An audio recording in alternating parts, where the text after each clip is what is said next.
I'm going to turn to Senator Bennet, and first, as Senator Bennet, when you were not in the room, I did indicate you are chair of our subcommittee on conservation. You and Senator Marshall, we're looking forward to the second half of the oversight process for conservation, which I know you will be leading at the subcommittee level. Thank you, Madam Chair. I had to introduce somebody at the Commerce Committee, but thank you so much I realize raising that. And I want to sort of start by apologizing to my colleagues, because leading up to this Farm Bill, I'm going to be a broken record, and the chair already knows this, a broken record about the 1,200-year drought we're facing in the West. I mean, you can't, it's hard to hear those words and kind of get it in your head, but for our farmers and ranchers, our producers in the Rocky Mountain West, they've never seen anything obviously like this in more than 1,000 years. And all of the water infrastructure that we've built, the assumptions that we've made are assumptions that we really can't make going into the future. And it is creating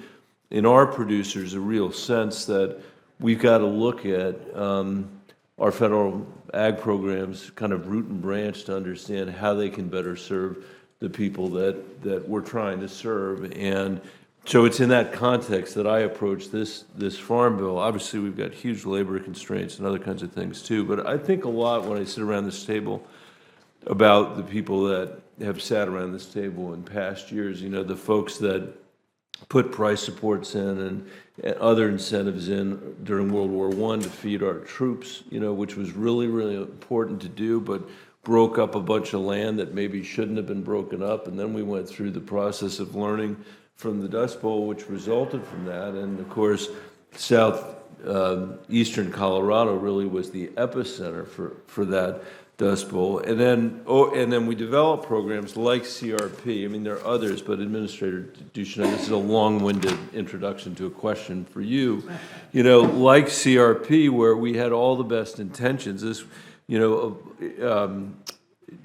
grew out of the Dust Bowl. It's evolved a lot since the Dust Bowl. It's been applied to worthy projects, I suppose, I know, around the country. But today, and for just one example, in Prowers County, Colorado, you can't get more to the heart of the Dust Bowl than than Prowers County, Colorado. We're seeing bids of $13 to $15 an acre in the heart of the Dust Bowl region, at the same time that farmers in other parts of the country are seeing an average of $300 per acre. And obviously, these low prices discourage, you know, anybody from putting their farm into the CRP program, which is the opposite of what we should be encouraging. And I've been in Iowa in a not very successful campaign, but I know thank you. It's good to be there.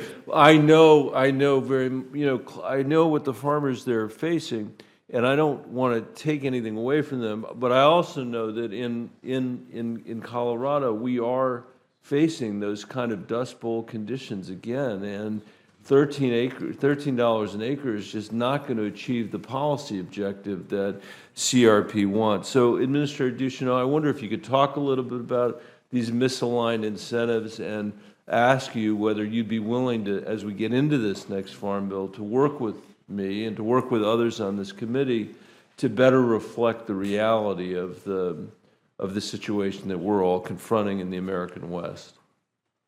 Thank you for the question, and I'll start with the last one. Absolutely, yes, we're willing to commit to work with you all. To the first question, and I want to empathize. I too have had several failed election campaigns. So not as meaningful as yours, but I suspect your mother didn't start yours by saying, "Do we really need one more candidate in the race?" Which is what I heard. We'll have a longer visit about that, sir. But to your point on the rental rates in Prowers County, in my opening remarks, I had a chance to talk about one of the visions of CRP, and that vision is to change the nature of production on these lands, not necessarily just take it out of production, which makes it an enhanced income opportunity for producers alongside what they're doing. So we're really driving home the CRP grasslands program. And in that particular segment of the country especially, we have added an incentive for the Dust Bowl region to add an incentive payment to that for enrollment there. But especially in your state, CREP agreements are an important tool that we can use because that really helps us position our partner more meaningfully in the conversation about what's needed in those particular production systems. And we welcome opportunities to continue those, that work now and into the Farm Bill. Well, I appreciate that, and I look forward to working with you. Because of my preamble, I'm out of time, but Madam Chair, I'm going to submit some questions to the record, particularly about forestry issues that we're facing again with that 1,200-year drought in the West. We've got to do more preemptively and proactively, and I hope to be able to persuade my colleagues that spending money preemptively is going to be better than spending it on the back end. But thank you for your answer, and Madam Chair, I yield.